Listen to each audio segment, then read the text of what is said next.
Nous allons entrer dans un moment de prière. Et j'aimerais que tout le monde prenne une position pour prier. Nous avons vu,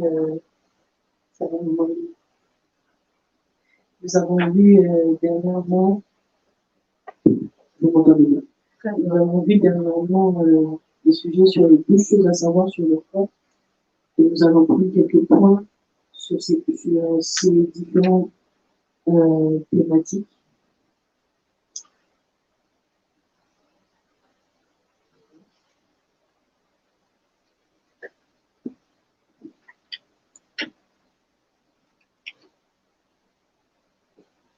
Nous allons prendre une position de prière.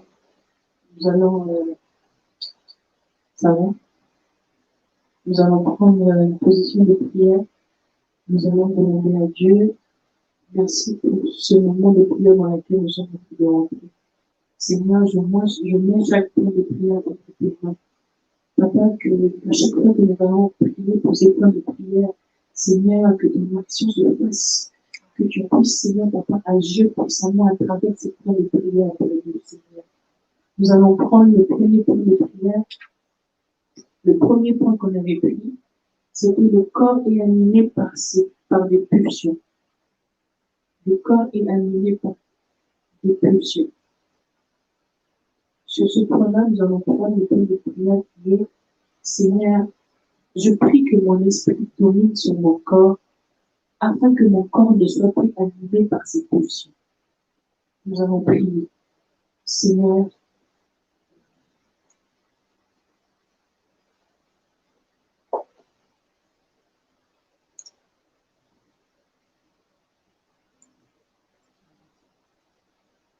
alors, le verset qu'on avait pris, c'était 1 Corinthiens 2,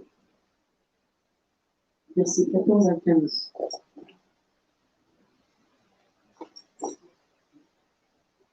Donc, Corinthiens 2, versets 14 à 15.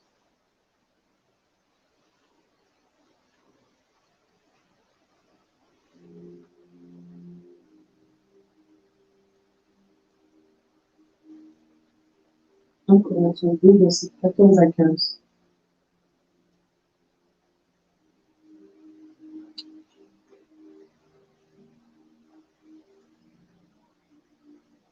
Et nous allons prendre le point de prière. Seigneur, je prie que mon corps domine, je prie que mon esprit domine sur mon corps, Seigneur. Seigneur, que mon esprit puisse dominer sur mon corps afin que mon corps ne puisse plus me dominer par ses pulsions, afin que mon corps ne puisse plus me dominer par ses émotions. Seigneur, que mon esprit soit fortifié, que mon esprit prenne le dessus sur mon corps, afin que, Seigneur Jésus, je puisse avoir la maîtrise de mes pulsions, que je puisse avoir la maîtrise de mes émotions, que je ne puisse plus, Seigneur, Papa, réagir à travers mes émotions, que je ne puisse plus, Seigneur, réagir à travers mes pulsions, mais que mon esprit domine sur mon corps, afin que j'ai la main prise sur mes pulsions, afin que je sache me comporter d'une bonne manière, afin que je sache me comporter avec sagesse, afin que je sache me comporter avec maîtrise de soi, avec intelligence, Seigneur. Permets, Seigneur, Papa, que je puisse être capable de supporter mes pulsions, de maîtriser mes pulsions, Seigneur. Que je puisse avoir la domination sur mon corps, que mon esprit domine sur mon corps, que mon corps ne domine pas sur moi, mais que je domine sur mon corps, Seigneur. Que mon corps ne puisse plus dominer sur moi. Oh, Seigneur, merci, Seigneur. Merci, Seigneur. Oh, mon Dieu, merci, Seigneur. Merci, Seigneur. Merci, Seigneur. Ne permets pas que mon corps fasse ce qu'il veut. Ne permets que moi, je puisse dire à mon corps ce qu'il veut faire, Seigneur. Papa, si je dois me réveiller, à 3 heures du matin pour prier, et que mon corps ne m'ouvre pas, et que mon corps se sent fatigué, Seigneur, que mon esprit domine son corps, afin que j'ai la force, Seigneur, Papa, de faire ce jeûne de sommeil, de me réveiller, Seigneur, Papa, et de prier.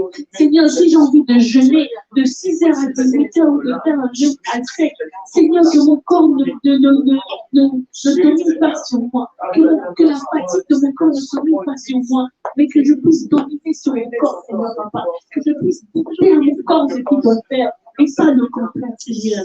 Oh Dieu, merci Seigneur. Merci Seigneur. Merci Seigneur. Merci Seigneur. Nous allons prendre le deuxième point de prière. Le deuxième point qu'on avait pris, c'était le corps et l'esprit ont des désirs opposés. Et nous avons dit que Jésus était la paix pour notre corps. Nous avons pris Éphésiens 2, 14 à 16, Colossiens 1 et Colossiens 1, 22. Et nous avons dit, Jésus est la paix de mon corps. Jésus, Christ est la paix de mon corps. Et nous avons prié, nous avons dit, Seigneur, Seigneur Jésus, sois la paix de mon cœur. Seigneur, anéantis toutes les lois spirituelles qui me condamnent, Seigneur. Papa, tu as détruit tous les actes dans les ordonnances que condamnent, Seigneur. Papa, je prie, Seigneur, Papa, que tu es la paix de mon cœur, Seigneur. Tout ce que les médecins ont prescrit, tout ce que, si le médecin a dit tu as ça, c'est incurable. Seigneur, tu es la paix de mon cœur. Tu m'as donné la paix, Seigneur, Papa. Voilà pourquoi tout ce que je ressens dans mon cœur, tout ce que je ressens dans mon corps, Seigneur, Papa, tu as anéanti toutes les prescriptions, Seigneur, Papa, sataniques, toutes les prescriptions médicales contre moi, Seigneur. Tu es la paix de mon cœur. J'ai la paix du Christ dans mon corps. J'ai la paix du Christ dans mon corps. Que la paix du Christ, Seigneur, Papa, calme ton cœur. Que la paix du Christ guérisse ton cœur. Que la paix du Christ anéantisse tout ce qui ne donne pas de bénédiction. Jésus dans ton corps. Seigneur, sois la paix de mon cœur. Guéris toutes choses. Guéris toutes choses en moi, Seigneur. Guéris toutes choses en moi. Papa, si j'ai un problème dans mes pieds, si j'ai un problème dans ma main, si j'ai un problème dans mon dos, Seigneur, tu me donnes la paix. Tu es la paix de mon corps, Seigneur. Tu es la paix de mon corps. Tu es la paix de ma tête. Tu es la paix de mes yeux. Tu es la paix de ma bouche. Tu es la paix, Seigneur, Papa, de mon nez. Tu es la paix, Seigneur, Papa, de mon nez. Quelle que soit la submission, Seigneur, Papa. Ta paix me guérit, Seigneur, Papa. Ta paix me donne le calme. Ta paix me donne, Seigneur, Papa, la joie. Ta paix me donne, Seigneur, Papa, l'assurance, Seigneur, Papa, que je suis en bonne santé, que je suis en forme, Seigneur, Papa, que je puisse faire, que je suis capable de faire tout ce que je peux faire, Seigneur, Papa. Mon corps ne se réjouit pas, Seigneur, parce que tu es la paix de mon corps, Seigneur. Tu es la paix de mon corps, Seigneur. Et je te dis merci, mon Dieu, mon roi. Je te dis merci, Seigneur. Merci, Seigneur, parce que tu es la paix de mon corps, Seigneur. Merci, Seigneur. Merci, Seigneur. Merci, Seigneur. Le troisième point que nous avons vu, c'était le corps doit aider à faire grandir mon esprit. Le corps doit aider à faire grandir mon esprit. Seigneur, nous allons prendre le temps de prière. Nous avons pris les versets Romains 8, versets 5 à 7.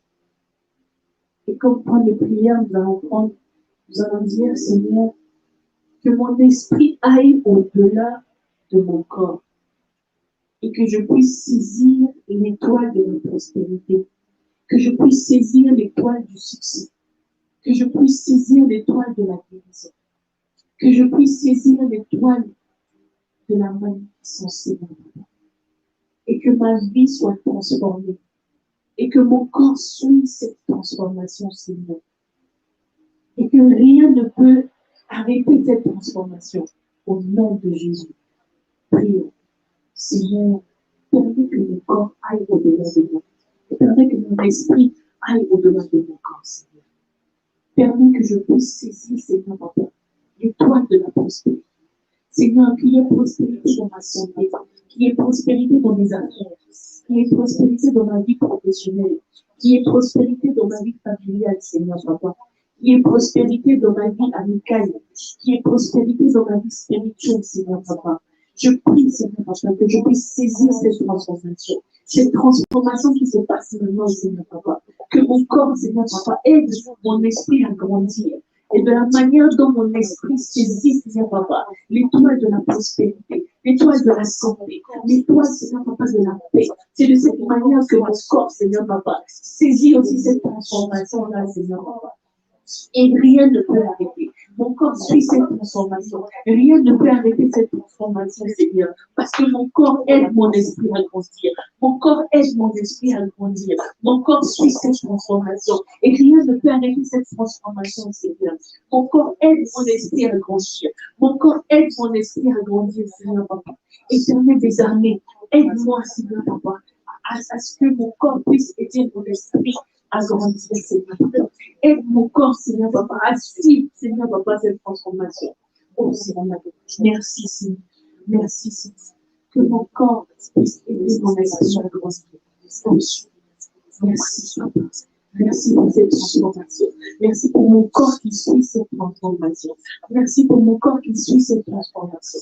Oh, Seigneur. Merci, Seigneur. Merci, Seigneur. Merci, Seigneur. Merci, Dieu mon Père. Merci, Seigneur. Merci, Seigneur. Nous allons prendre le quatrième point de prière. Le quatrième point de prière, c'est que le corps permette à l'esprit de se manifester légalement sur la terre. On avait pris le verset 1 Corinthiens 6, 19. Et on va prier, on va dire, Seigneur, dans cette même continuité, Seigneur, permets que je puisse semer dans mon esprit, Seigneur, afin que mon corps permette à mon esprit de se manifester légalement sur la terre, Seigneur. Seigneur, à travers mon corps, que mon esprit puisse être capable d'agir, Seigneur. À travers mon corps, Seigneur Papa, que mes yeux puissent être capables de voir le spirituel même dans le physique, Seigneur. Que les yeux de mon corps soient capables de voir ce que les yeux de mes esprits, les yeux de mon esprit voient, Seigneur. Papa, que je puisse être capable de manifester, Seigneur, que mon corps puisse être capable de manifester ce que l'esprit manifeste dans le spirituel. Seigneur, agis puissamment en moi, Seigneur, Papa. Dans la continuité de cette transformation, Seigneur, agis puissamment, mon Dieu, mon roi. Agis puissamment, Seigneur. Accompagne-moi, Seigneur. Accompagne-moi, Seigneur Jésus. Permets à mon corps, Seigneur Papa, que mon corps puisse permettre à mon esprit, Seigneur Papa, de se manifester légalement, Seigneur Papa, sur la terre. Que mon corps puisse permettre à mon esprit d'agir puissamment, Seigneur Papa, sur la terre. Aide-moi, mon Dieu. Aide-moi, Seigneur. Aide-moi, Seigneur. Au nom de Jésus. Au nom de Jésus.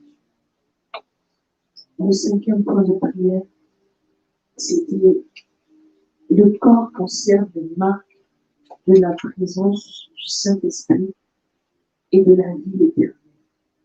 On avait pris 2 Rois 13, 21. On avait pris comme exemple cette personne que l'on a emmenée à la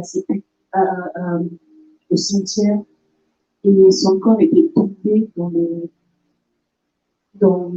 le cercueil d'Élisée. Et dès qu'il est tombé, il a repris. Et le prophète avait dit que pour arriver à redonner la vie à un mort, il fallait que son esprit vibre à une certaine fréquence. Alors on va prier, on va dire, Seigneur, je prie que mon corps vibre à une nouvelle fréquence. Seigneur, permets que mon corps vibre à une nouvelle fréquence, Seigneur. Papa, positionne mon corps sur une nouvelle fréquence, Seigneur. Que je puisse vibrer à une fréquence divine. Afin qu'à travers mon corps, mon esprit soit capable, Seigneur, de manifester la marque du Saint-Esprit et de la vie éternelle. Seigneur, utilise mon corps puissamment. Permets, Seigneur, Papa, que mon corps vibre à une nouvelle fréquence. À cette fréquence-là, Seigneur, Papa, où j'accède à un niveau ultime, où j'accède à un niveau, Seigneur, Papa, à un niveau divin, Seigneur. Que mon corps puisse vibrer à une telle fréquence, Seigneur, Papa, où je suis capable de faire plus que redonner la vie au mort, Seigneur. Plus que redonner la vie au mort, Seigneur.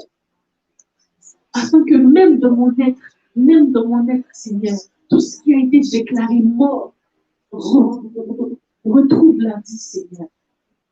Que toute cellule qui a été déclarée morte dans mon corps, Seigneur Papa, au moment où je vibre à cette nouvelle fréquence, au moment où je vibre à cette fréquence divine, Seigneur Papa, tout ce qui a été déclaré mort en moi retrouve la vie. Tout ce qui a été déclaré mort dans mon environnement d'écoute retrouve la vie, Seigneur. Parce que je vibre à une nouvelle fréquence. Je vibre à une fréquence divine. Je vibre à une fréquence, Seigneur Papa, où mon esprit suit, où mon corps suit, Seigneur Papa, mon esprit dans cette fréquence. Merci, Seigneur. Merci, Seigneur. Merci, Seigneur. Merci, Seigneur. Oh, Seigneur, accompagne-moi, Dieu. Merci, Seigneur. Merci, Seigneur. Merci, Seigneur. Nous allons prendre le 6e point de prière. C'est que mon corps appartient à Dieu. Parce que mon corps est une propriété de Dieu. Donc Dieu a l'obligation de prendre soin de mon corps. On avait pris 1 Corinthiens 6. Ouais. Et quand on prend de prière, nous allons dire, Seigneur, mon corps t'appartient, Seigneur. Éternel, désormais, introduit une nouvelle discipline dans mon corps. Seigneur, manifeste toute autre chose que la maladie. Manifeste toute autre chose que la dépression. Manifeste toute autre chose que la déception, Seigneur. Manifeste toute autre chose que l'échec de mon corps, Seigneur. Parce que mon corps t'appartient, Seigneur. Je ne dois pas me réveiller le matin et me dire je suis malade et me contenter de ça. Non.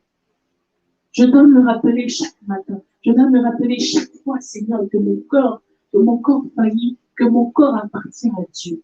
Et que tu es dans l'obligation de prendre soin de mon corps. Tu prends soin de mon corps, Seigneur.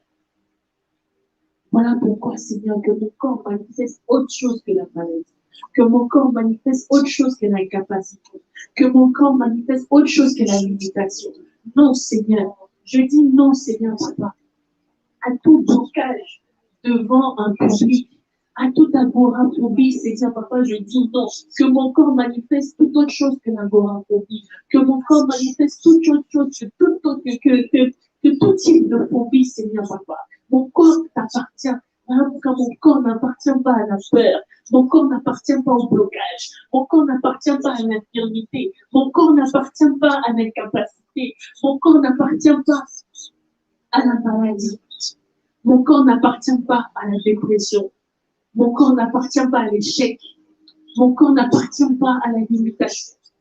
Mon corps n'appartient pas aux poursuites. Non, Seigneur. Mon corps t'appartient, mon Dieu. Seigneur, que je puisse manifester un nouvel élan, Seigneur, dans mon corps. Permets que mon corps manifeste un nouvel élan, Seigneur. Un élan, Seigneur, dirigé par toi. Parce que mon corps t'appartient. Je te donne mon corps, Seigneur, Papa. Mon corps t'appartient toujours, Seigneur. Que je puisse manifester toutes les choses dans mon corps. Que je puisse manifester ce que toi, tu veux que je manifeste souvent, Seigneur. Parce que mon corps t'appartient. Je t'appartiens entièrement, Seigneur. Je t'appartiens entièrement, Seigneur. Oh Seigneur, merci, mon Dieu. Merci, Seigneur. Merci, Seigneur. Nous allons prendre le 7e point de prière. C'était le corps doit être traité durement et assujetti. Il doit être assujetti. Nous avons pris 1 Corinthiens 9, 27. Et pour le point de prière sur ce thème, nous allons prendre, Seigneur, je prie contre toute forme d'addiction. Je prie contre toute forme d'assujettissement, Seigneur. Que mon corps ne soit plus assujetti aux addictions. Toute addiction que je n'arrive pas à laisser, que je n'arrive pas à m'en séparer, Seigneur. Maintenant, je traite durement mon corps. Seigneur, je déclare et je décrète que toute forme d'addiction maintenant s'arrête. Addiction au téléphone, addiction à la cigarette, addiction à la boisson. Même addiction à la peur. Il y a certaines personnes qui ont tellement peur, mais qui ne veulent, qui sont contentées de cette peur. Seigneur, je déclare et je déclare qu'aujourd'hui, je me sépare de toute forme d'addiction, Seigneur. Je me sépare de toute forme d'assujettissement. Je refuse, Seigneur, papa, d'être assujetti à cette addiction. Quelle que soit la forme de cette addiction, Seigneur, je m'en sépare, papa. J'ordonne maintenant la libération de mon corps, Seigneur. Je ne suis plus esclave de mes addictions. Je ne suis plus esclave, Seigneur, papa, de toute addiction, Seigneur, papa, que je traîne pour moi. Je me libère, Seigneur, papa, de ces addictions. Seigneur, je connais mes addictions, Seigneur. Je connais les addictions auxquelles je n'arrive pas à m'en séparer. Mais je sais qu'avec toi, Seigneur, je suis capable de traiter durement mon corps. Et je me libère, Seigneur, papa, de toutes ces addictions. Je me libère de toutes ces addictions, Seigneur. Merci pour la libération, Seigneur, papa. Merci pour la délivrance, Seigneur, papa. Face à toutes ces addictions, Seigneur, papa, de mon corps. Merci, Seigneur. Merci, Seigneur, de me libérer, Seigneur, papa. Merci pour cette délivrance, Seigneur, papa. Merci, Seigneur, de les armées. Merci, Seigneur, pour cette libération que je vois. Merci, Seigneur. Merci, Seigneur. Merci. Nous allons prendre le 8e point de prière.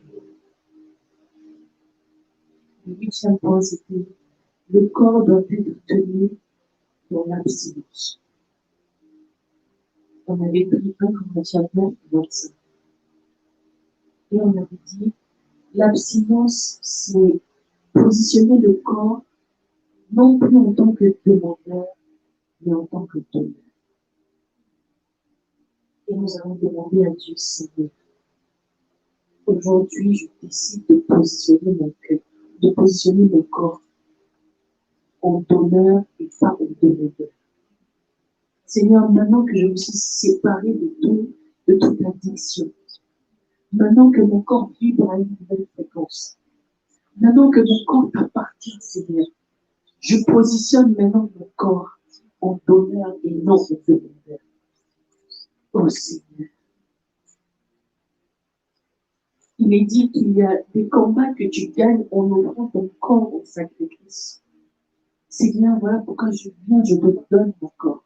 Je te donne mon corps en service. Je te donne mon corps, Seigneur, papa, en faisant du bien. Je te donne mon corps en me levant la nuit et en priant, Seigneur. Je te donne mon corps, Seigneur, papa, en jeûne et prière.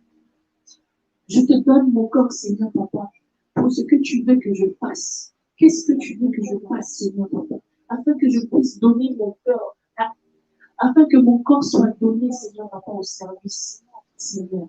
Afin que je puisse positionner mon corps en donneur et non en demandeur. Seigneur, que je sois capable, Seigneur, que je suis capable maintenant, Seigneur, papa, de retenir mes pulsions, que mon corps n'agit plus avec ses pulsions et que j'ai la maîtrise maintenant de mes pulsions, de mes émotions.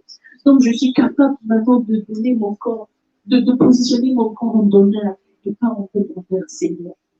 Merci pour ta grâce, Seigneur, papa. Parce qu'aujourd'hui, j'ai pris la décision de donner mon cœur, de donner mon corps, Seigneur, papa. Et non que mon corps me demande, Seigneur. Merci, Seigneur. Merci pour ta grâce, Seigneur, papa. Merci, Seigneur. Car mon corps est maintenant positionné en donneur et pas en demandeur. Merci, éternel. Seigneur, je lève ton nom puissamment parce que tu es Dieu. Je lève ton nom puissamment, Seigneur, parce que tu es roi. Merci, Seigneur, papa, pour ta présence. Merci, Seigneur, papa, pour ta grâce. Parce que tu m'accompagnes, Seigneur. Parce que mon corps t'appartient. Tu accompagnes mon corps, Seigneur, papa. Tu accompagnes mon corps afin que je le traite durement, Seigneur, papa. Et que je puisse le positionner en donneur, Seigneur, papa, et pas en demandeur. Merci, Seigneur, papa, pour ta grâce qui m'aide et pour ta grâce qui m'accompagne, Seigneur. Merci, mon Dieu. Merci, Seigneur. Merci, Seigneur. Merci, Seigneur. Le 9e point de prière, c'était toujours dans le même sens. Quand Dieu voit ton corps, il voit le don du corps sacrificiel. Seigneur, maintenant que j'ai positionné le premier prière, c'est Seigneur, maintenant que j'ai positionné mon corps en donneur du nom de mon Père, permets que je puisse te donner mon corps en sacrifice, Seigneur. Permets que je puisse me réveiller le matin, que je puisse dire, Seigneur, que veux-tu que je fasse pour toi aujourd'hui? Seigneur, quel est le pardon que tu veux que je m'occupe, Seigneur? Quand je vais à l'école, quel est ton pardon, Seigneur?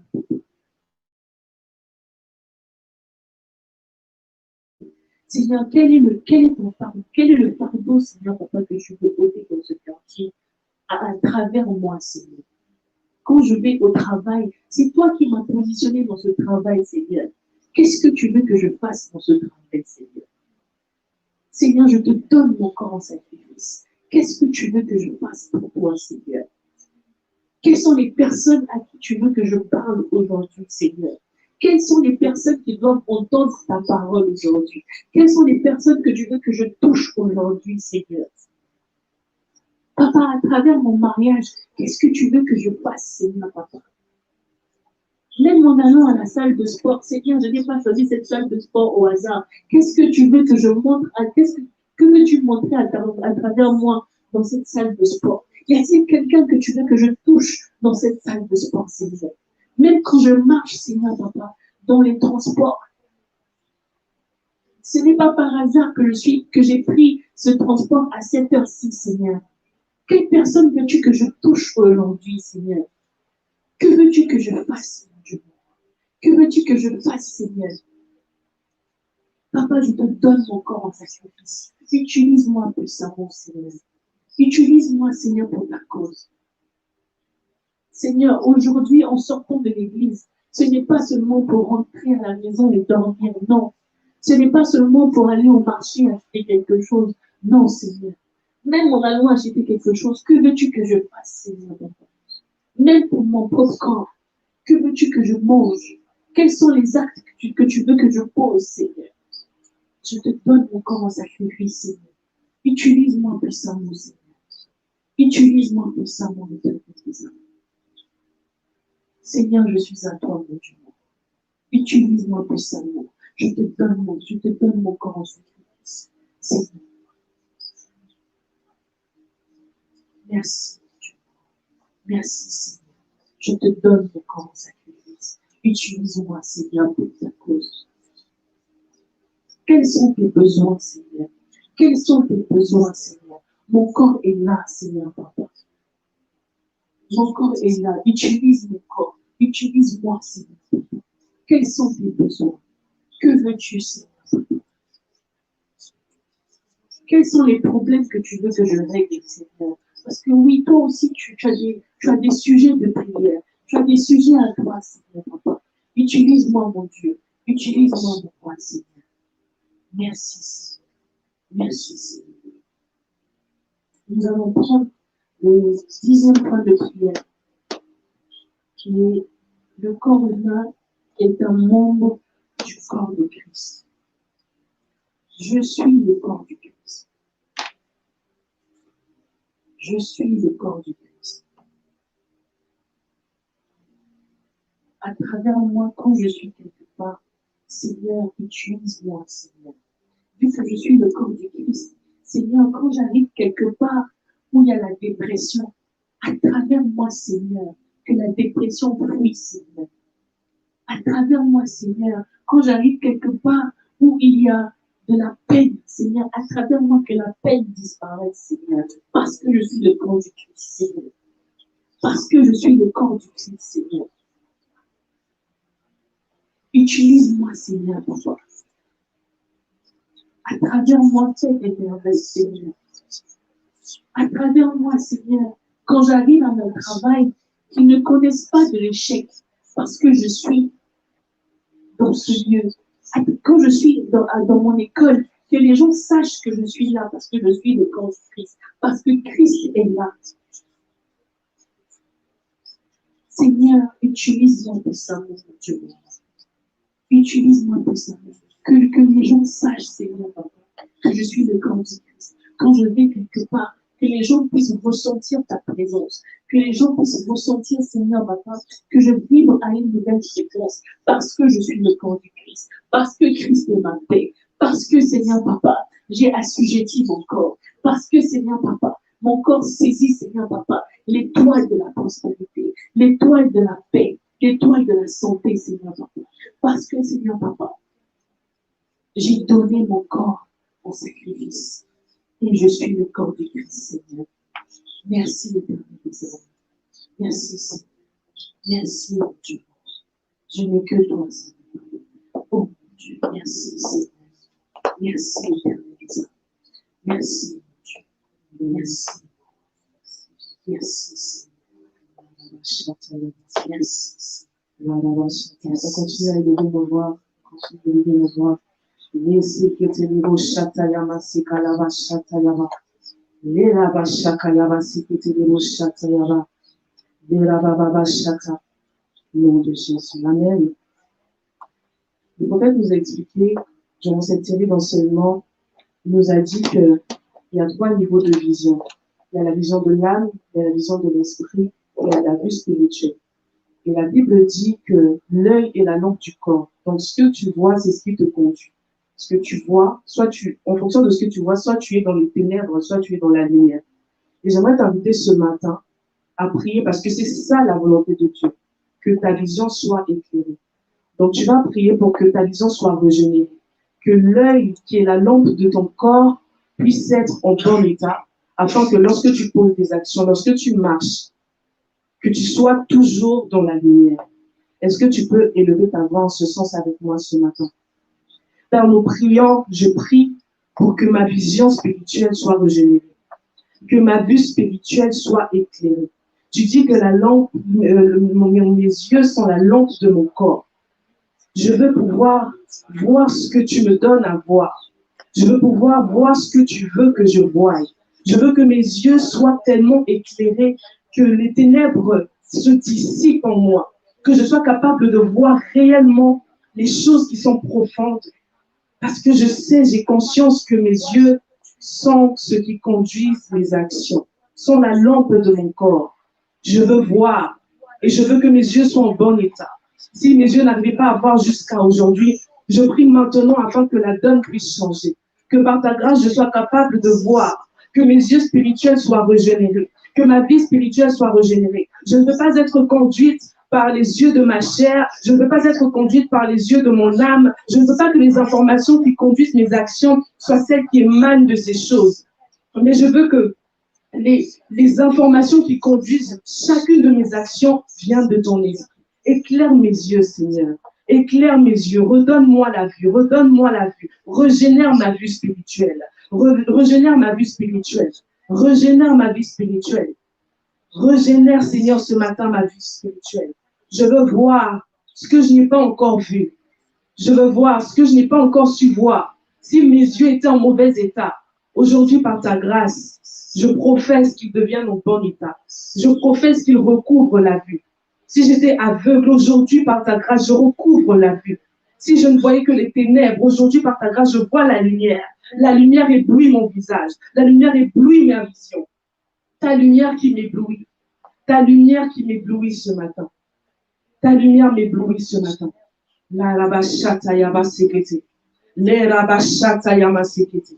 Le rababashata. L'œil est la lampe de mon corps. L'œil est la lampe de mon corps. C'est ce qui conduit mes actions. La rabashata yaba sekete. Le rabashata yaba sekete. Je prie pour que ma vision spirituelle soit éclairée. Je prie pour que ma vision spirituelle soit éclairée au nom de Jésus. Amen, amen. Nous allons prendre un deuxième point de prière. Alors que ta vision spirituelle est éclairée, tu vas prier pour que ton cerveau, justement, reçoive les bonnes informations. Parce que c'est le cerveau qui contrôle ton corps. Il va trier les informations qu'il reçoit, soit les informations de la chair, de l'âme, pardon, de ta volonté personnelle, de ton esprit. C'est le cerveau qui va contrôler. Donc, tu vas prier pour que ton cerveau soit capable de capter justement ces informations qui viennent de ton esprit. Que tu puisses recevoir les bons messages et que ces bons messages guident tes actions, guident toutes tes actions et que tes actions deviennent impactantes. Si hier, ça pouvait être des actions qui produisaient un fruit qui ne demeurait pas, qu'aujourd'hui, alors que ton cerveau s'ouvre, alors que ta vue spirituelle est éclairée, ton cerveau commence à recevoir les bonnes informations qui vont conduire tes actions. Élève ta voix. La rabashata yabasekete. Les rabashata. Mon cerveau reçoit les bonnes informations. Je prie afin que mon cerveau reçoive les bonnes informations. Les informations qui viennent de ton esprit. Que mon cerveau sélectionne les informations qui viennent de ton esprit. Qu'il soit capable de capter les informations qui viennent de ton esprit.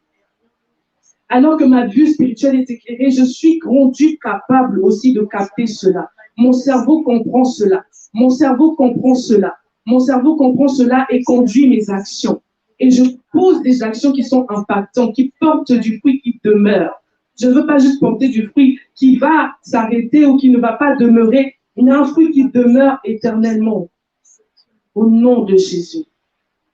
Amen. Nous allons faire ensemble des déclarations. La rabashata yabasikite. La rabashata yabasikite. La rabashata yabasikite. La rabashata. Alléluia. On y va ensemble dans ce cœur. 1, 2, 3.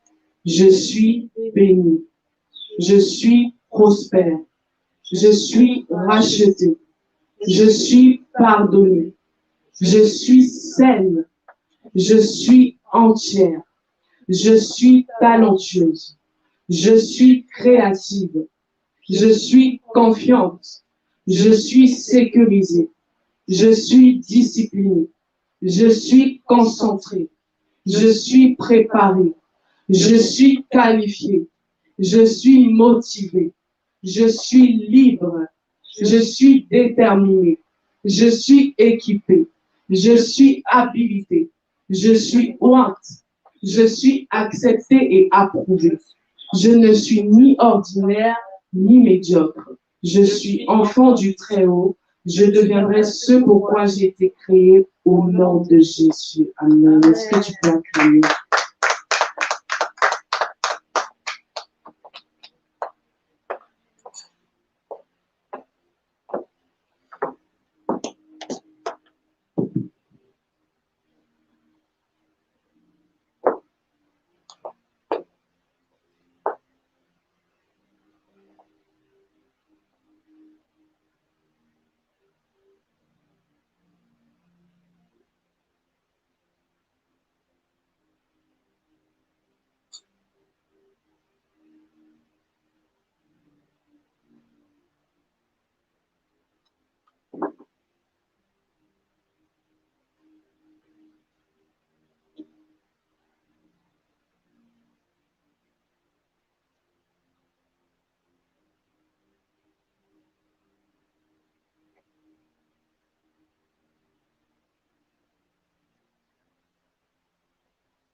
tous, lorsque une personne, qui qu'elle soit, lorsqu'une personne parle de nous derrière notre dos, lorsqu'une personne dit du mal, en fait, merci. Lorsqu'une personne, merci. Alors, lorsqu'une personne parle mal de nous derrière notre dos, nous avons la possibilité de répondre à cette personne en allant porter plainte contre cette personne. Porter plainte notamment pour, soit par exemple pour diffamation de propos, ou pour, ça c'est dans le cas par exemple où la personne prend nos propos et les tourne en dérision. Nous avons la possibilité d'aller porter plainte. Mais si cette personne le fait, si cette personne le fait en face de nous, si cette personne nous critique quand nous sommes en face d'elle, en fait, aller porter plainte ne sera pas notre premier réflexe. Parce que, étant donné que nous sommes en face d'elle, alors nous aurons deux solutions. Soit nous nous sentirons choqués et blessés et nous fermerons notre bouche, soit nous manifestons notre autorité et nous répondons à ce que cette personne, à la critique de cette personne, a formulé à notre égard. De manière plus concrète, Bradley, il y a des gens dans ta famille qui sont moins âgés que toi. Donc, c'est un petit frère, une petite sœur. D'accord. Donc, si je venais insulter, tu es devant moi, imaginons que tu es devant moi, tu emmènes ta petite sœur ici à l'église, et moi, j'insulte ta petite sœur, tu me montrerais que tu es un vrai bonhomme.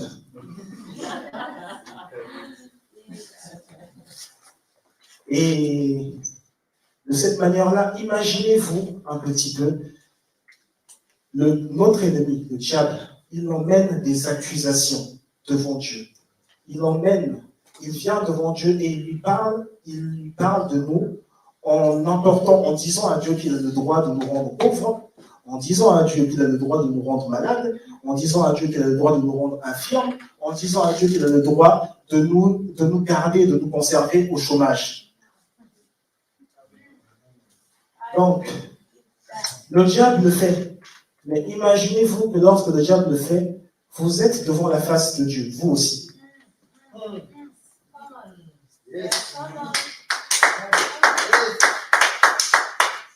Donc, je l'ai déclaré sur ce point.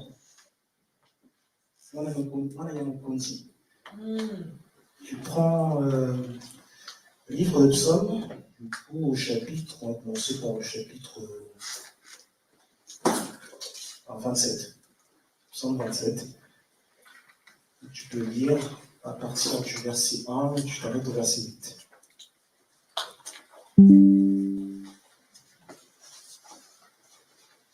L'Éternel est ma lumière et mon salut. De qui aurais-je crainte? L'Éternel est le soutien de ma vie. De qui aurais-je peur? Quand des méchants s'avancent contre moi pour dévorer ma chair, ce sont mes persécuteurs et mes ennemis qui chancellent et tombent. Si une armée se campait contre moi, mon cœur n'aurait aucune crainte. Si une guerre s'élevait contre moi, je serais malgré cela plein de confiance. Je demande à l'Éternel une chose que je désire ardemment. Je voudrais habiter toute ma vie dans la maison de l'Éternel, pour contempler la magnificence de l'Éternel et pour admirer son temple.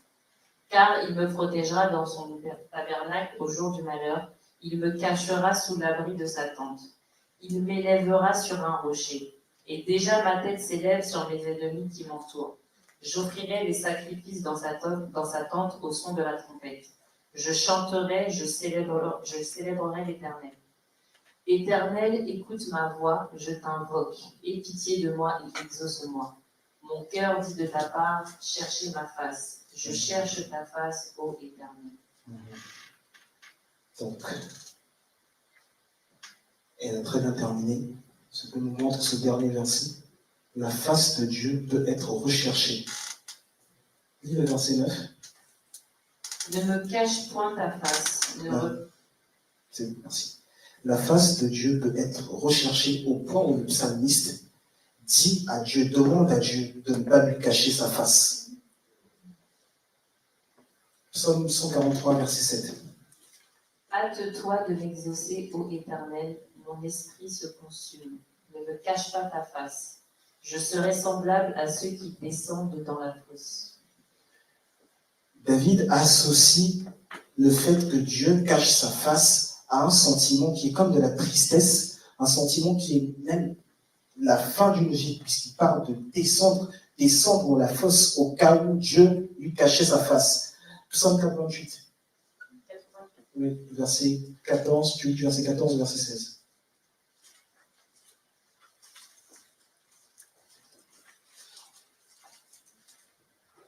Là, on a fait une petite pause, depuis ce que Christian nous a fait travailler nos genoux. On a fait une petite pause. Ô Éternel, j'implore ton secours, et le matin ma prière s'élève à toi. Pourquoi, Éternel, repousses-tu mon âme? Pourquoi me caches-tu ta face? Et encore, dans le psaume 44, tu n'as pas besoin de le lire. Dans le psaume 44, du verset 24 au verset 26, David reprend encore cette prière. Il dit, Éternel, ne me cache pas ta face. Et il associe encore le fait que l'Éternel, le fait que le Seigneur, le fait que Dieu lui cache sa face à de la tristesse. Donc, qu'est-ce qui pousse David à tout le temps à répéter à Dieu si souvent, Éternel, ne me cache pas ta face? Et qu'est-ce qui le pousse à se demander, en fait, à révéler, à dire que si tu me caches ta face, ma vie n'a simplement plus aucun sens, je n'ai simplement plus de raison de vivre. Qu'est-ce qui me pousse à dire ça? Quand on lit encore dans l'Ancien Testament, Job utilise aussi ces termes de très nombreuses fois.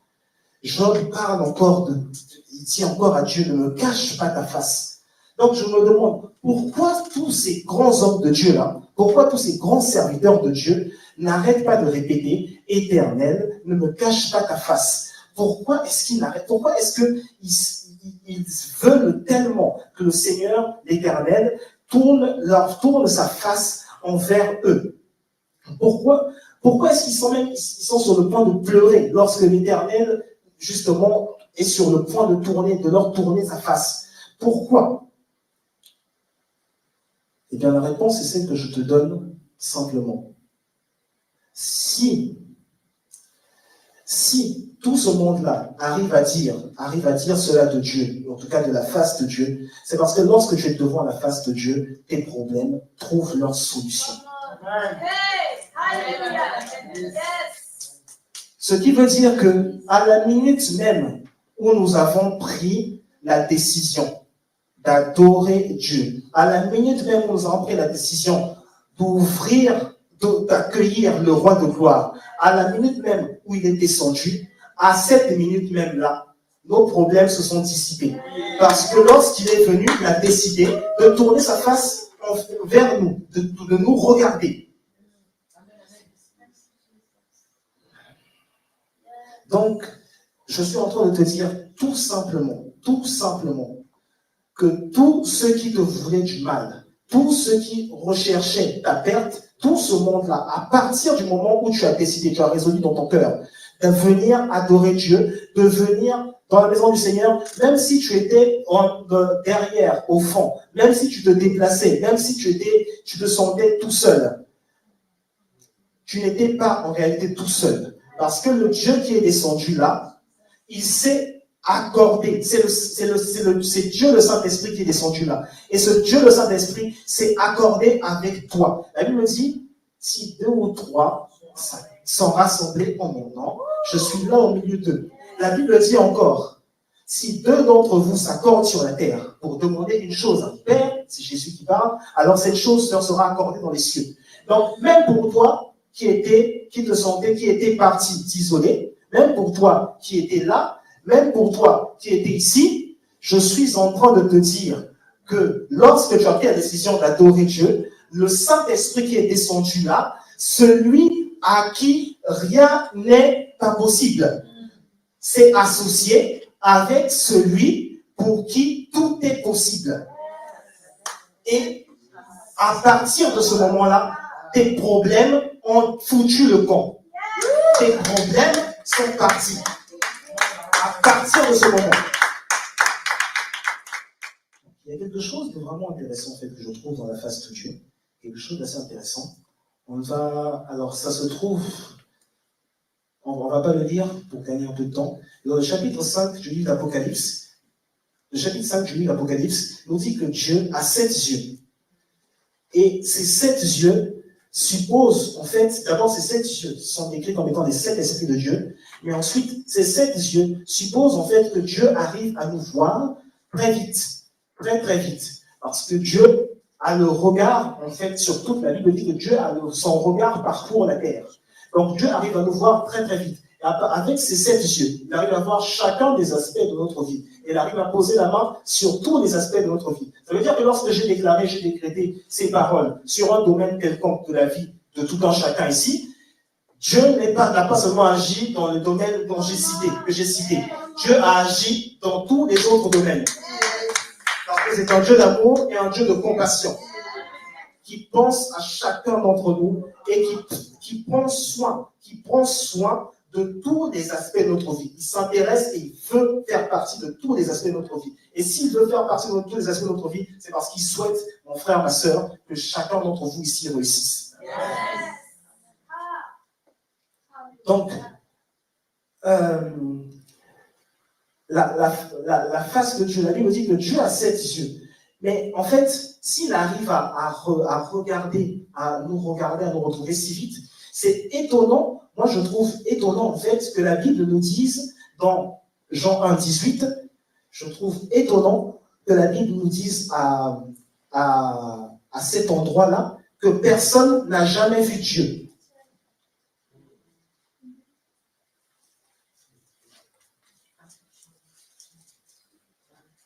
Personne n'a jamais vu Dieu. Le Fils unique qui est dans le sein du Père est celui qui l'a fait connaître. Donc, personne n'a jamais vu Dieu. Pourtant, Dieu lui-même nous voit. Il nous voit de manière très claire, très rapidement. Maintenant, je me demande comment ces hommes de Dieu étaient en train de dire à Dieu, ne nous cache pas ta face. Comment est-ce qu'ils se rendaient compte que la face de Dieu n'était pas tournée vers eux, Dieu ne les regardait pas, et que Dieu voulait se détourner d'eux? Comment est-ce qu'ils s'en rendaient compte? Moi, je me pose cette question. Genèse 32. Donc, ce passage est légèrement plus long que les autres. On va faire vite. Genèse 32, à partir du verset 20. Je lis du verset 20 au verset 24 pour un temps. Vous direz, voici ton serviteur Jacob vient aussi derrière nous. Car il se disait, je l'apaiserai par ce présent qui va devant moi. Ensuite, je le verrai en face, et peut-être m'accueillera-t-il favorablement. Le présent passa devant lui, et il resta cette nuit-là dans le camp. Il se leva la même nuit, prit ses 2 femmes, ses 2 servantes et ses 11 enfants, et passa le gué de Jacob. Il les prit, leur fit passer le torrent, et le fit passer à tout ce qui lui appartenait. Jacob demeura seul. Alors un homme lutta avec lui jusqu'au lever de l'aurore. Merci. Donc la Bible mentionne un homme. Je sais que la plupart d'entre vous connaissez cette histoire. Je sais que chacun d'entre vous, vous avez votre compréhension de cette histoire et votre interprétation. Je les accepte, je les respecte. Vous avez sans doute raison. Maintenant, je veux juste rester sur du terre à terre. La Bible mentionne un homme. Donc, un homme. Le passage qu'on vient de lire n'a pas dit que Jacob, en tout cas, de ce qui est écrit, ce passage n'a pas dit que Jacob a rencontré un ange. Ce passage n'a pas dit que Jacob a rencontré une autre forme d'être spirituel. La Bible dit que Jacob a rencontré un homme. Mais, ce qui m'étonne dans la suite, c'est que j'ai l'impression que Jacob voyait quelque chose dans cet homme que personne d'autre n'a vu. Maintenant, tu peux poursuivre jusqu'au verset 30.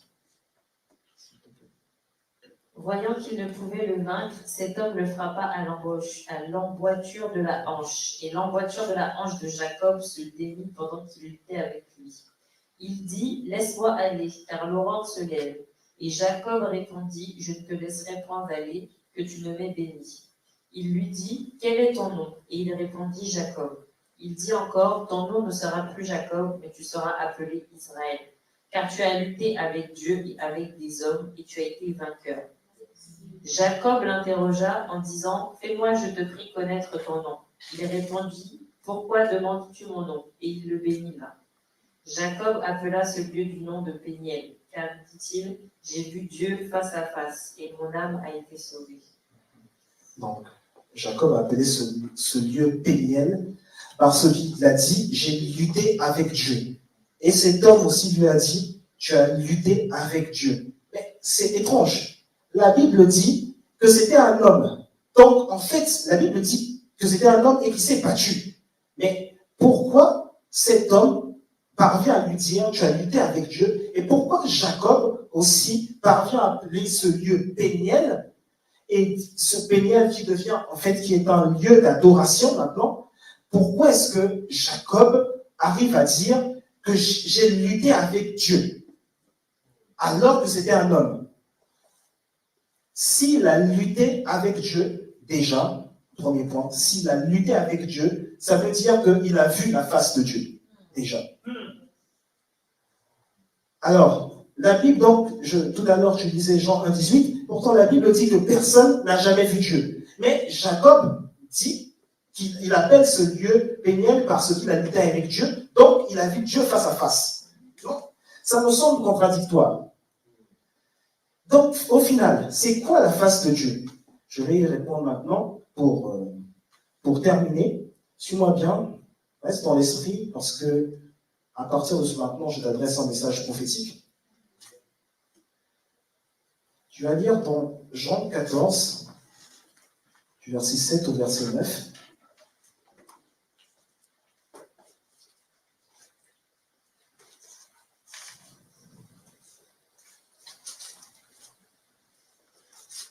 Jean 14, verset 7 à 9.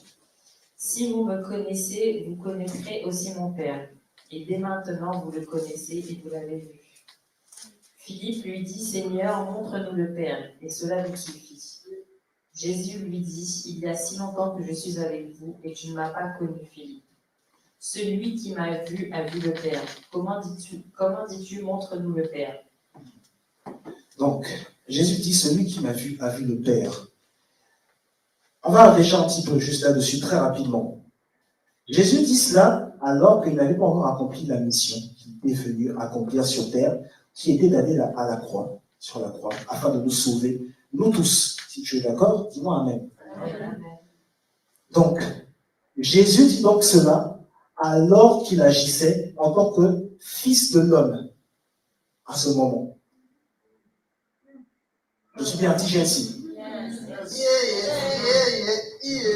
Voilà. Donc, il le dit alors qu'il agissait à ce moment-là en tant que fils de l'homme. Il n'agissait pas encore en tant que fils de Dieu. Jésus est né fils de l'homme, il a grandi fils de l'homme, il est mort fils de l'homme et il est ressuscité fils de Dieu. Maintenant, Jésus donc était à ce moment-là quelqu'un comme toi et moi, simplement. Ça veut dire que lorsqu'on insultait, il pouvait réagir en toi et moi, il pouvait s'énerver. Mais pourtant, il a l'audace de dire que celui qui m'a vu a vu le Père. Un homme a l'audace de dire à un autre homme, si tu m'as vu, tu as vu le Père. Donc, je suis en train de dire, à ce moment-là, Jésus, quand il le disait, Jésus accomplissait des miracles. Et tous ces miracles, il les faisait toujours en tant que fils de l'homme. C'est pourquoi il pouvait dire dans Jean 14, verset 12, que celui qui croit en moi fera les mêmes œuvres que moi, il en fera même de plus grandes. Et il le disait encore à d'autres hommes, parce qu'à ce moment-là, il était encore fils de l'homme. Et ainsi, même après un miracle, il pouvait dire, si le fils de l'homme te dit que tu es libre, alors tu es réellement libre. Il arrivait à le dire parce que il agissait toujours, il agissait toujours en tant que fils de l'homme et il parlait du Père par la révélation que le Saint-Esprit lui donnait du Père. Mais si après la résurrection, Jésus devient, en tout cas, agit maintenant comme étant fils de Dieu, comme le décrivent les premiers chapitres de l'Épître aux Hébreux, et qu'il arrive à engendrer une nouvelle espèce que la Bible appelle la nouvelle création, que toi et moi sommes aujourd'hui. Dis-moi Amen si c'est vrai. Amen. Donc, si après la résurrection, il devient le premier-né parmi plusieurs de ses frères, dont toi et moi, mais avant cela, il pouvait déjà dire à un homme, celui qui m'a vu, a vu le Père. On va prendre maintenant le tout dernier verset qui va te dire ce qu'est la face de Dieu. Alors, ce verset se trouve dans Matthieu 18.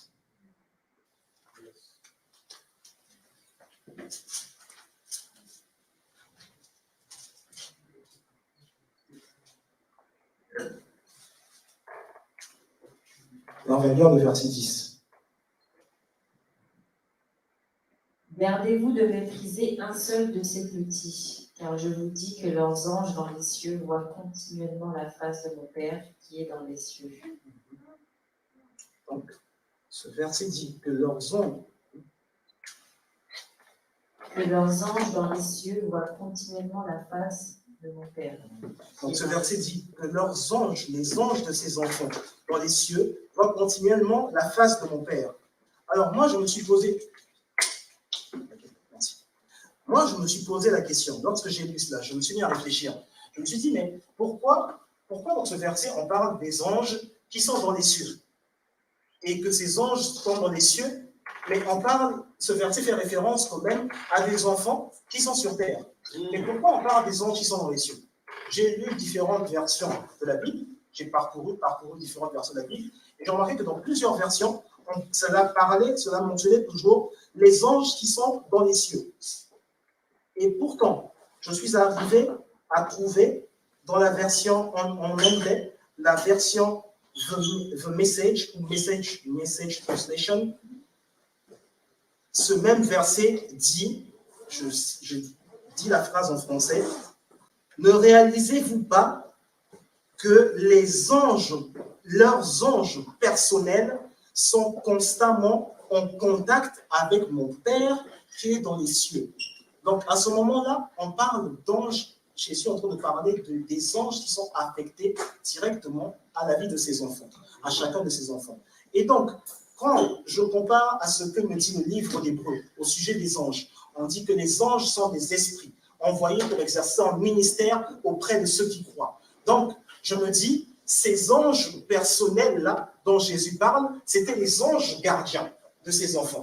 Les anges gardiens qui étaient là auprès de ses enfants. Maintenant, je m'arrête là et je me dis, d'accord, ce sont les anges gardiens qui sont là auprès de ses enfants. Mais ces anges, effectivement, ces anges, ils sont là et ils ne peuvent pas être en même temps avec les enfants qui sont sur terre et en même temps avec le Père qui est assis tranquillement dans les cieux. Parce que si à ce moment-là, je me disais que le Saint-Esprit avait déjà été déversé, que ses enfants, Jésus avait déjà été crucifié, et que tous ces enfants-là donc étaient déjà sauvés, je me dirais, d'accord, ils ont le Saint-Esprit, donc forcément, ils sont assis à la droite de Dieu, donc ils sont dans les lieux célestes. Je comprendrais au final que ces anges-là soient à côté de ces enfants dans les lieux célestes et qu'ils sont en même temps à côté de Dieu. Mais pourtant, ce n'est pas le cas. Jésus n'a pas encore été sacrifié. Donc, étant donné qu'il n'a pas encore été sacrifié sur la croix de Golgotha, ces enfants ne sont pas encore sauvés, l'humanité n'est pas encore sauvée. Donc, les anges, comme les anges ne sont pas omniprésents, c'est Dieu qui est omniprésent, ça veut dire que les anges, en fait, sont uniquement là, à côté de ces enfants, parce que ce sont leurs anges gardiens. Maintenant, comment est-ce que Jésus arrive à dire que ces anges-là, qui sont à côté de ses enfants, voient continuellement la face du Père qui est dans les cieux? Et j'ai posé la question à Dieu. J'ai dit, comment est-ce que cela est possible? Il m'a répondu, c'est très simple. Ces anges voient ma face en regardant ces enfants. Wow. Yes. Donc, je suis en train de te dire que là où est Princesse Jessica, quand tu la regardes, tu es en train de voir la face de Dieu. Je suis en train de te dire que là où est Naomi, lorsque tu la regardes, tu vois la face de Dieu. Donc, je suis en train de dire que pour chacun d'entre nous ici, lorsque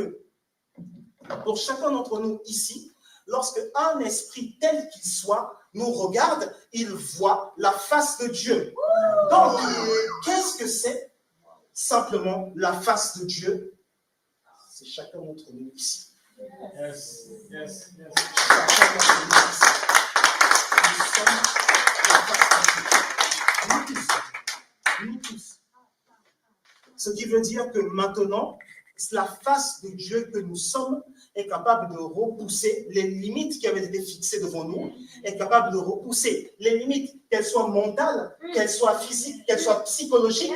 Toutes ces limites-là maintenant sont repoussées devant la face de Dieu, selon qu'il est écrit que dans le palais de Dieu, tout s'écrit gloire, tout est splendeur, tout est éclat, tout est beauté, tout est magnificence. Or, dans le palais de Dieu réside Dieu. Là où Dieu réside, il y a sa face. Et puisque toi et moi, nous sommes la face de Dieu, ça veut dire que le palais de Dieu est ici. Amen. Et ça veut dire que tout ici s'écrit gloire. Donc, je suis en train de dire à l'oppression, quelle que soit sa forme, qu'aujourd'hui, tout s'écrit gloire dans chacune de nos vies. Je suis en train de dire que devant des douleurs lombaires, devant des douleurs abdominales, mon frère, tout s'écrit gloire parce que la face de Dieu, c'est nous.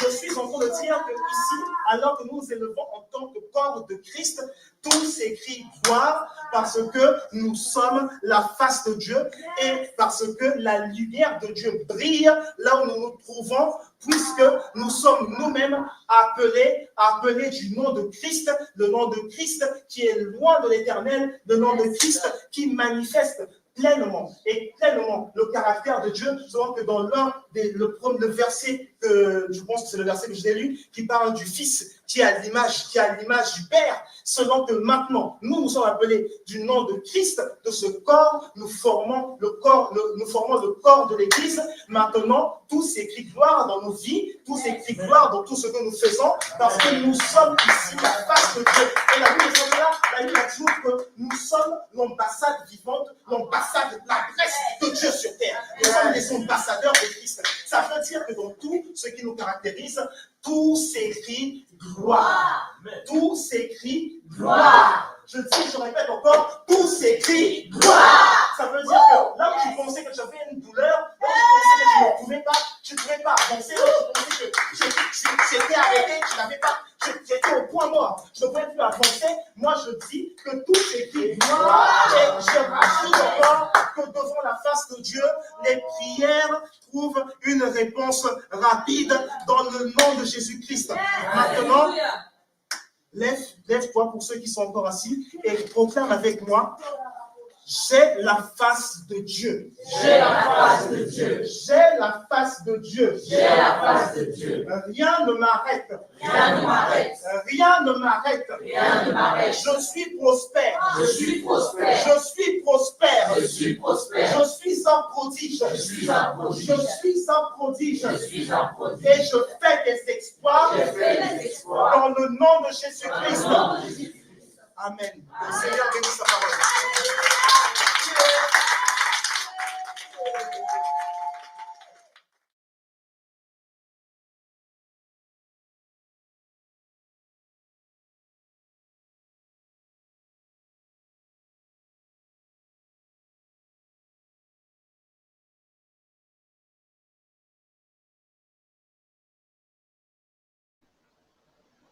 Dans son palais, tout s'écrit. Gloire. Dans son palais, tout s'écrit. Gloire. Oh, je t'entends pas bien. Dans son palais, tout s'écrit. Dans son palais, tout s'écrit. Gloire. Dans son palais. Est-ce que tu peux regarder ton voisin et lui dire: tu es la face de Dieu? Tu es la face de Dieu. Alléluia. Amen. Le prophète nous a enseigné qu'un geste dans le corps peut a de l'impact dans le spirituel. Toi qui es la face de Dieu, tu vas prier aujourd'hui afin que tous les actes que tu poses aient réellement un impact dans le spirituel. Que là où même quand tu marches, il y a un impact. Quand tu te tournes, il y a un impact dans le spirituel parce que tu es la face de Dieu. Là où tu vas, tu installes l'atmosphère de la gloire de Dieu. Est-ce que tu peux prier comme ça avec moi? Oh, je veux transporter ta gloire, Seigneur. Lorsque je marche, lorsque je me couche, lorsque je me lève, je veux transporter ta gloire. Je veux transporter ta gloire. Je suis ta gloire. Je suis la face de Dieu. Lorsqu'on me voit, on sait qu'on a vu Dieu. Lorsque je parle, on sait qu'on a entendu Dieu. Lorsque j'agis, on sait qu'on a vu Dieu agir. Seigneur, tu et moi, je suis toi. Nous ne formons qu'un. Je suis ta face. Seigneur, lorsqu'on me voit, Seigneur, en réalité, ce n'est pas moi qu'on voit, mais c'est le Dieu que tu es, parce que je suis la révélation de ce que tu es. Je suis ta fille. Je suis la révélation de ce que tu es. Je veux avoir des bons gestes dans le corps qui vont produire réellement un impact dans le spirituel parce que j'ai été créé à ton image. Je suis ton image. Ainsi, tout ce que je fais, c'est ce que toi tu fais. Tout ce que je dis, c'est ce que, en réalité, toi tu dis. Tout ce que je pense, c'est ce que toi tu penses parce que je suis ton image. Je suis ta gloire. Je suis ta face. Je suis ta face, Seigneur. Je suis ta face. Amen. Amen. Le prophète nous a enseigné encore une chose. Il a dit qu'un événement qui se produit dans l'esprit a un élément, une base de compréhension dans l'intellect. C'est-à-dire que ton cerveau est là, les messages que tu reçois dans l'esprit, tu peux les comprendre avec ton intelligence, tu peux faire usage de ta réflexion pour les comprendre. Donc tu vas prier, que tu puisses vraiment maturer spirituellement et que tu sois apte à comprendre dans ton intellect les réalités et les visions que Dieu te transmet. Parce qu'on a dit que tu es la face de Dieu. Donc, la manière dont tu vas comprendre ces visions que Dieu te transmettra, ce sera à l'image de Dieu. Amen. Est-ce que tu peux élever ta voix encore? Est-ce que tu peux élever ta voix encore? Est-ce que tu peux élever et dire que vraiment toutes les visions qui te sont transmises, tous les projets même qui te sont transmis, toute chose qui te vient à cœur, c'est Dieu qui met ça dans ton cœur. C'est Dieu qui met, tu es capable de comprendre exactement comme Dieu le dit. Tu émets vraiment une compréhension qui est exacte, qui est parfaite, qui est comme Dieu comprend. Parce que tu es comme Dieu. Tu es comme Dieu. Tu appartiens à Dieu. Donc, tout ce qui émane de toi vient de Dieu. Vient de Dieu. Vient de Dieu. Est-ce que tu peux prier? Est-ce que tu peux prier? Toutes les visions qui me viennent, tous les projets qui me sont mis à cœur, je les comprends. Dans mon intellect, il y a une base de compréhension. Parce que dans mon intellect, en réalité, c'est l'intellect de Dieu. Mon intellect, en réalité, c'est l'intellect de Dieu. Ma compréhension, ma réflexion, en réalité, c'est la réflexion de Dieu. Je ne réfléchis pas par moi-même. Tout de moi émane de Dieu. Tout de moi vient de lui. Je suis sa face. Tout de moi vient de Dieu. Tout de moi vient de Dieu. Dans ma réflexion, j'arrive à comprendre. Dans mon intellect, j'arrive à saisir les visions qui me sont données. Les visions de Dieu. Les visions qui viennent de Dieu. Au nom de Jésus. Au nom de Jésus. Alléluia. Il nous a été dit pendant qu'on nous enseignait sur le corps et la matière que l'intelligence peut être ouverte dans l'esprit.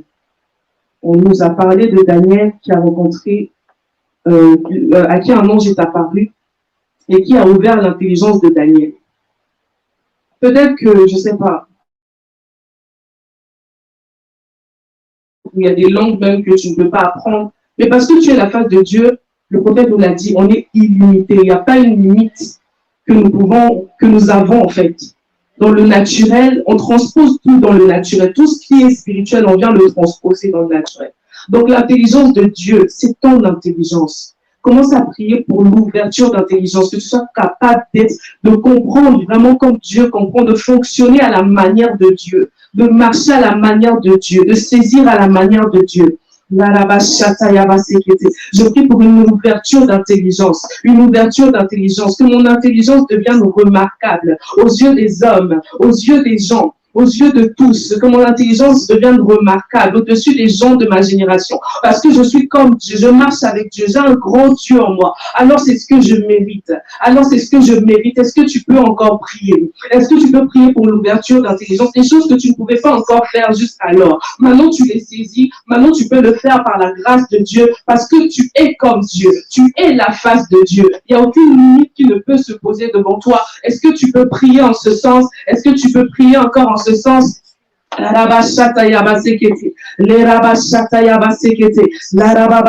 Mon intelligence s'ouvre et je suis capable de comprendre comme Dieu. Je peux faire tout ce que je veux. Je peux faire tout comme je le sens, comme Dieu me l'oriente, comme Dieu me le demande. J'ai aucune limite dans mon cerveau. Je peux apprendre toutes choses parce que je suis comme Dieu, parce que Dieu est en moi, parce que mon corps appartient à Dieu. Je peux saisir ces choses. Je peux saisir ces choses.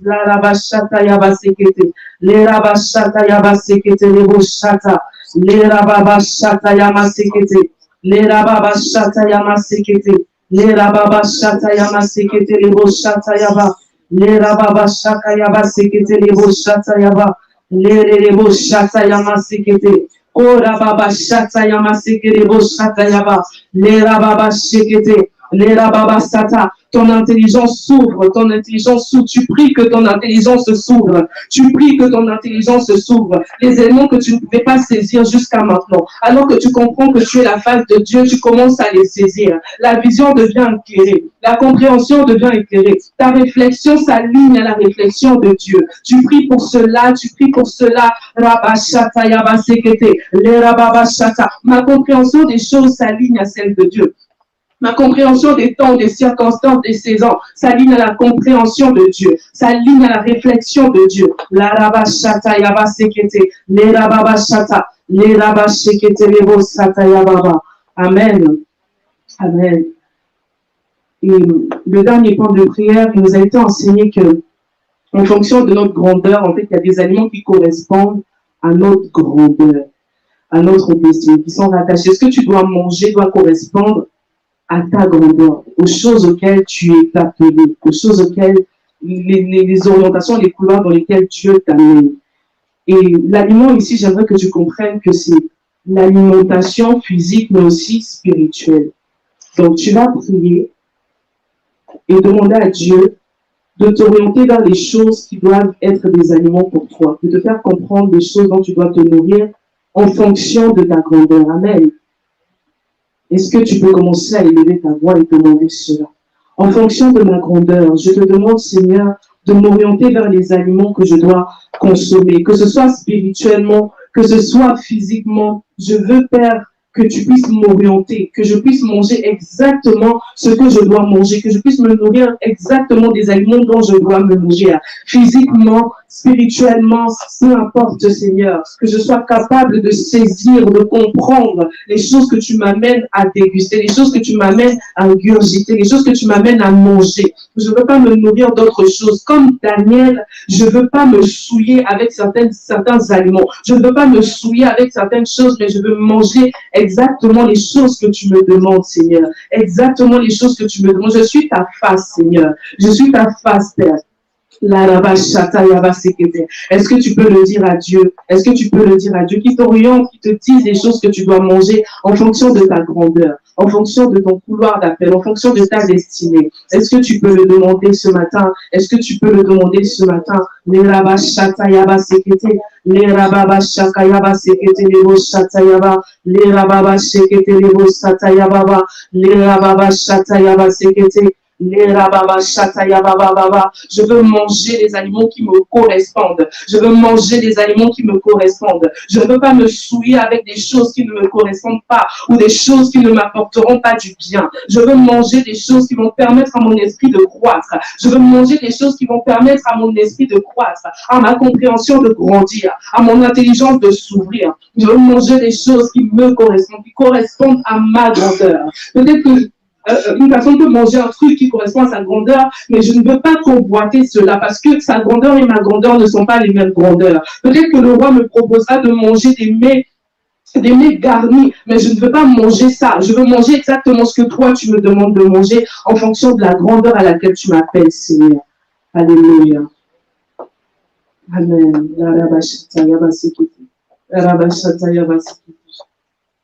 Continue de prier en esprit, continue de prier en esprit.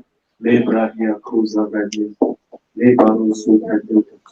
Dans la même continuité, nous allons prier. Et le point de prière sont en rapport avec le culte que nous avons eu la semaine dernière. On va prier en ce qui concerne l'Éphésiens, c'est un peu qui ramène.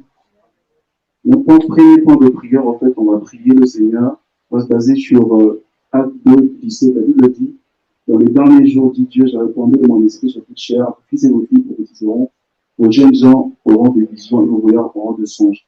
Et comme le prophète l'a dit, on va prier pour que Dieu réponde vraiment son esprit, qu'on puisse expérimenter des visions, mais particulièrement des visions ouvertes. Que vraiment dans l'assemblée, chacun de nous dans sa vie, si tu expérimentes des songes, que tu arrives à un niveau maintenant où tu expérimentes des visions ouvertes. Lorsque tu parles avec les gens, tu vois des choses. Tu peux expérimenter cela. Prie avec moi au nom de Jésus-Christ. Prie, prie, prie, prie. Père, je prie pour une nouvelle expérience. Tu as dit dans ta parole, je répondrai de mon esprit sur toute chair. Et vos fils et vos filles prophétiseront, vos jeunes auront de visions. Je prie, Seigneur, pour qu'il y ait beaucoup plus de visions ouvertes dans l'assemblée. Qu'il y ait beaucoup plus de visions ouvertes dans nos propres vies, Seigneur. Parce que tu nous appelles à la croissance, Seigneur. Je prie maintenant, Seigneur, pour moi, mais je prie aussi pour chacun d'entre nous, Seigneur, que nous puissions expérimenter des visions ouvertes, que nous puissions grandir dans le prophétique, que nous puissions grandir dans le monde des visions. Oui, Père, aimons de nous, afin qu'on porte beaucoup plus de fruits. Aimons de nous, afin qu'on ait beaucoup plus de résultats. Je prie pour que tes enfants, je prie pour moi-même, plus de visions ouvertes, plus de visions ouvertes, plus d'expérience dans le temps d'écoute de la parole par les visions, Père. Alléluia, alléluia. Amen. Nous allons prier. Notre deuxième point de prière, ça va se baser sur, on va prier pour que Dieu nous donne la faculté d'interpréter les songes et les visions. Comme le prophète l'a enseigné la semaine dernière, il y a des visions qui viennent sous forme de paraboles, des visions qui sont symboliques. Et c'est souvent difficile d'interpréter lorsqu'on commence à recevoir les visions. Mais la Bible dit dans Daniel 1, 17, Dieu accorda à ces 4 jeunes gens de la science, de l'intelligence, dans toutes les lettres et de la sagesse. Et Daniel expliquait toutes les visions et tous les songes. Nous allons prier que le Seigneur nous donne cette faculté d'interpréter toutes les visions qu'il va nous donner, d'interpréter tous les songes qu'il nous donnera. Prie avec moi au nom de Jésus-Christ. Père, je prie pour la faculté d'interpréter les songes et les visions. Père, tu as dit que la vision, c'est ta parole.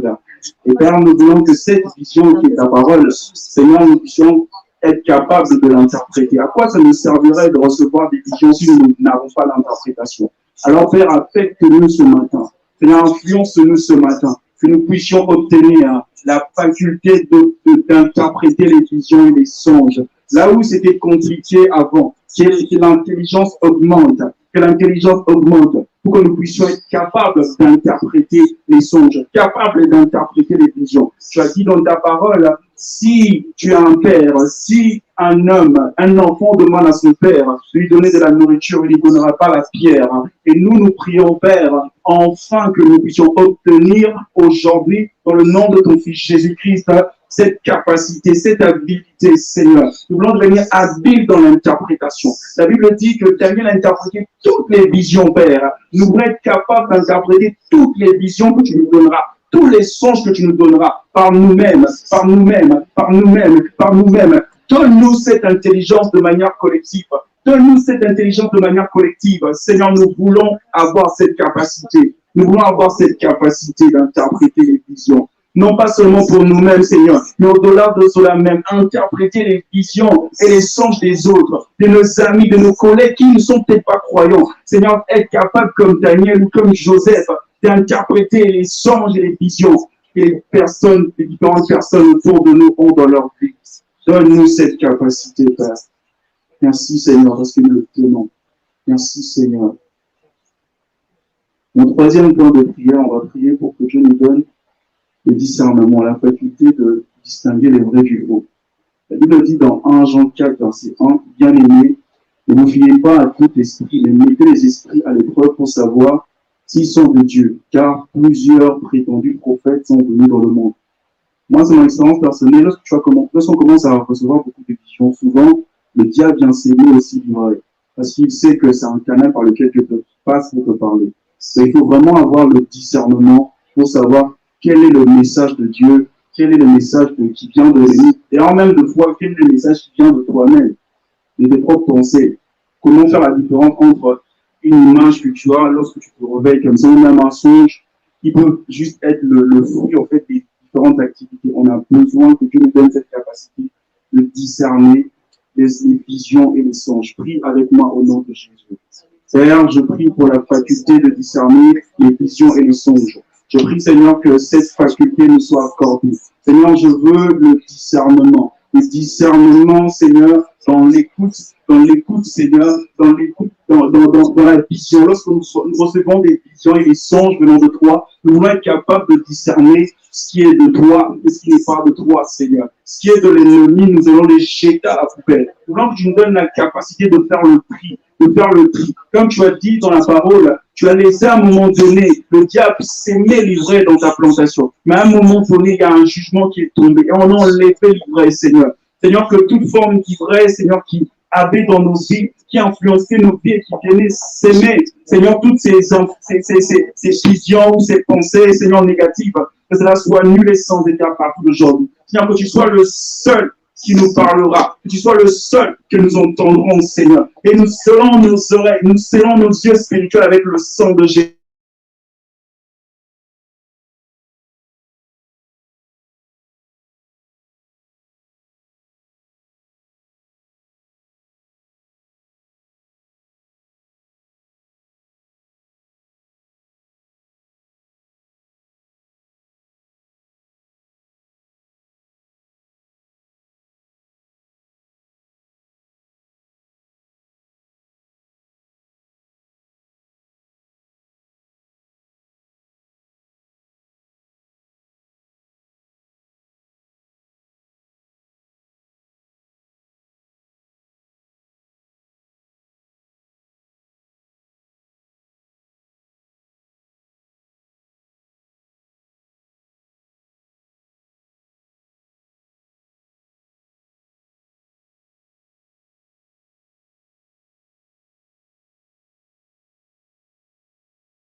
Amen, amen. Est-ce qu'on peut acclamer pour le Seigneur?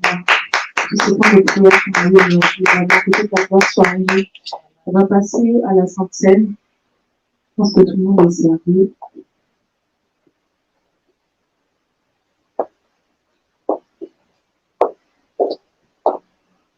Et le même jour où Jésus fut livré, il dit, prenez ceci est mon corps, rompu et donné en sacrifice. Nous déclarons maintenant, alors que nous tenons le pain, que ce n'est plus simplement un aliment, ça devient véritablement le corps du Christ. Nous déclarons que ce pain vient vraiment transformer notre entendement, que ce pain vient vraiment, alors qu'il établit le contact et la connexion avec la personne de Jésus-Christ, il vient ouvrir notre intelligence, afin qu'on puisse tout capter du dire de Dieu, afin qu'on puisse réaliser que la pensée du Christ, c'est notre pensée, que par cette connexion aujourd'hui, soit chassée toute maladie, toute douleur, toute souffrance dans le corps, toute souffrance dans l'âme, toute blessure, toute souffrance même dans l'esprit. Alors que nous prenons le corps du Christ, nous disons que maintenant, Nous marchons par l'entendement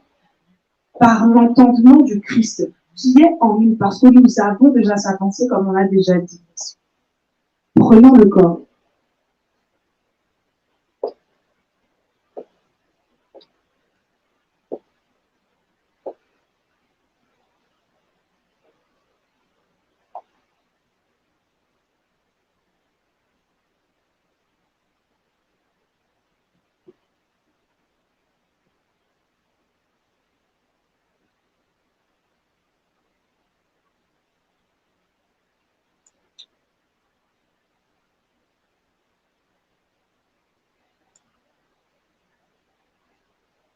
Après avoir pris le corps, Jésus dit, prenez ceci et mon sang.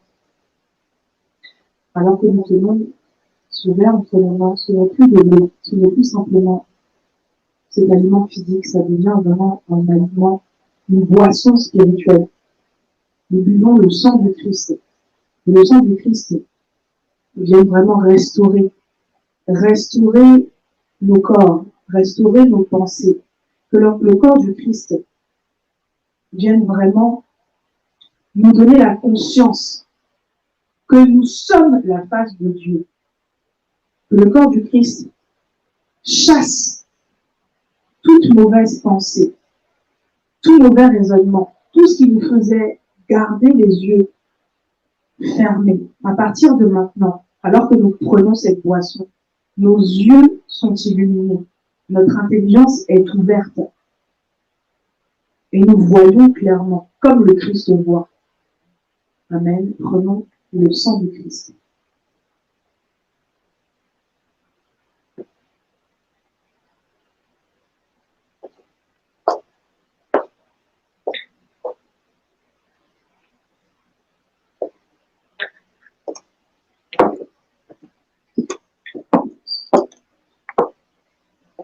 Amen, amen, amen, amen. Amen. On va simplement passer au moment des dîmes et des offrandes. Seigneur, nous te disons merci pour les dîmes, pour les offrandes que nous te donnons aujourd'hui. À travers elles, nous te témoignons vraiment notre reconnaissance pour tout ce que tu es, pour tout ce que tu fais, tout ce que tu as fait aujourd'hui, tout ce que tu feras encore dans nos vies. À travers ces dîmes et ces offrandes, aujourd'hui, nous sommes restaurés. Il n'y a plus de pauvreté, il n'y a pas d'esprit de pauvreté dans l'Église. Il n'y a pas d'esprit de disette. À travers ces dîmes et ces offrandes, nous avons l'abondance. Et nous recevons encore en abondance tous tes cadeaux, toutes tes bénédictions que tu en réserves pour nous. Mais Seigneur, daignes-tu agréer toutes ces dîmes, toutes ces offrandes que nous faisons en ce moment. Qu'elles te soient agréables. Amen. Amen. Amen. Amen. Gloire à Dieu. Est-ce qu'on peut acclamer pour le Seigneur? Amen. Ma vie tout entière est le fruit de ta grâce. Envers moi, rien ne me fait déterminer à ce que tu as fait de moi. Tu as bouleversé les pronostics de mes ennemis. Oh, yeah. Tu m'as choisi. Oui. Tu m'as choisi. Yeah. Tu m'as choisi. Aïe, oh, Tu m'as choisi. depuis le ventre de ma mère, mon Dieu m'a choisi. Ah, Tu m'as choisi. Tu m'as choisi. Tu m'as choisi. Tu m'as choisi. Tu m'as choisi. Tu m'as choisi. Tu n'as pas consulté les hommes pour le faire, mon Dieu m'a choisi. Mon statut a changé. Mon statut a changé.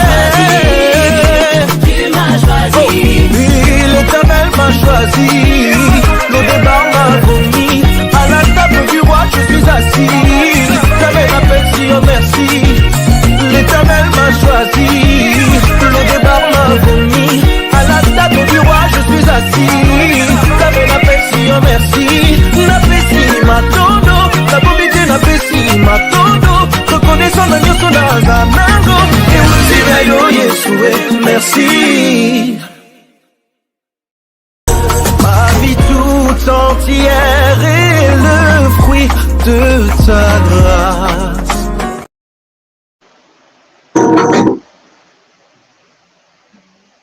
Amen, amen. Simplement, pour les rappels des annonces, avant de passer à la prière de clôture, le dimanche 6 août, dimanche prochain, nous avons notre culte, l'immortalité, l'âme face à la puissance de la mort, notre culte de guérison, c'est ça?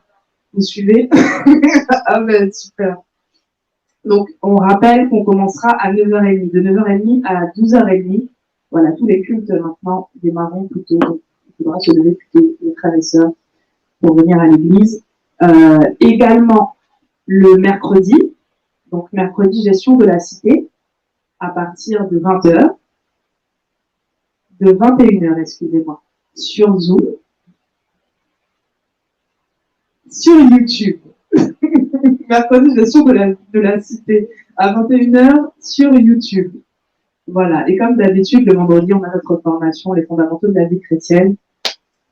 Pour ceux qui avons suivi depuis le début, à 20h, le vendredi, et donc à dimanche prochain. Et je passe la parole au 5e membre pour faire la prière de clôture. Amen.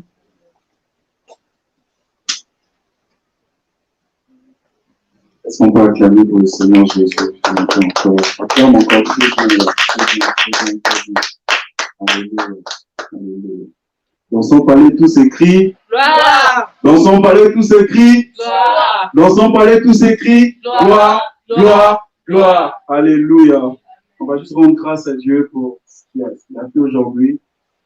On va prendre le temps de lui dire merci pour la parole que tu as entendue, que tu la face de Dieu, pour les différents points de prière qui ont été cités ici. Prends le temps de dire merci à ton Père. Prions ensemble au nom de Jésus-Christ. Père, nous ne devons pas être ingrats, nous ne devons pas être Seigneur, nous ne devons pas manquer de conscience. C'est-à-dire, nous savons, Seigneur, qu'au-delà de tout ce que nous avons fait dans le physique, Seigneur, tu as vraiment agi dans le spirituel. Au-delà de ce qu'on peut penser, au-delà de la portée de nos yeux, Seigneur, tu as agi énormément dans la vie de plusieurs personnes aujourd'hui. Merci, Seigneur, parce que ce jour, c'est un nouveau commencement pour plusieurs. Merci, Seigneur, parce que beaucoup vivront de nouveautés, Seigneur, de nouveaux cycles, Seigneur, s'achèvent, les cycles anciens s'achèvent et de nouveaux cycles commencent. Nous te rendons grâce, Seigneur, pour les personnes que tu as guéries, que tu as délivrées. Merci, Seigneur, pour tout ce que tu fais, pour tout ce que tu as fait, pour tous les points de prière qui ont été prononcés. Nous te rendons grâce, Père, au nom de ton Fils Jésus-Christ. Amen. Amen. Je vais prier pour clôturer. Père bien-aimé, je te prie au nom de ton Fils Jésus. Je te rends grâce pour ce que tu as fait, pour ce que tu as commencé à faire à travers ton esprit dans nos vies. Merci, Père, parce que je sais que nous allons aller de gloire en gloire. Alors que nous avons commencé cette saison sur la nourriture, la bonne nourriture spirituelle pour nous, pour nos âmes, je crois véritablement que tu vas nous amener de gloire en gloire à travers ton esprit, Père. Mais Seigneur, je prie pour la semaine de tout un chacun ici. Laisse que, Seigneur, cette semaine soit vraiment une semaine où nous expérimentons ta bonté, nous expérimentons ta miséricorde, nous expérimentons ta sagesse, nous expérimentons ta puissance, Seigneur. Je prie, Seigneur, parce que tu es déjà à nos côtés, Seigneur, mais que cela soit palpable, que cela soit sensible, que l'on sente, comme on l'a dit durant la prédication, qu'on sente que tu es là, qu'on sente ta gloire autour de nous, à travers nos familles, à travers toutes les personnes qui sont autour de nous. Merci, Seigneur, de bénir notre travail. Merci de bénir nos familles, nos enfants, notre retour, le retour de tout un chacun. Merci, Père, parce que tu le fais au nom de ton Fils Jésus-Christ. Disons, gloire et louange à toi, Seigneur Jésus. Gloire et louange à toi, Seigneur Jésus. Amen. Amen. Amen. Amen.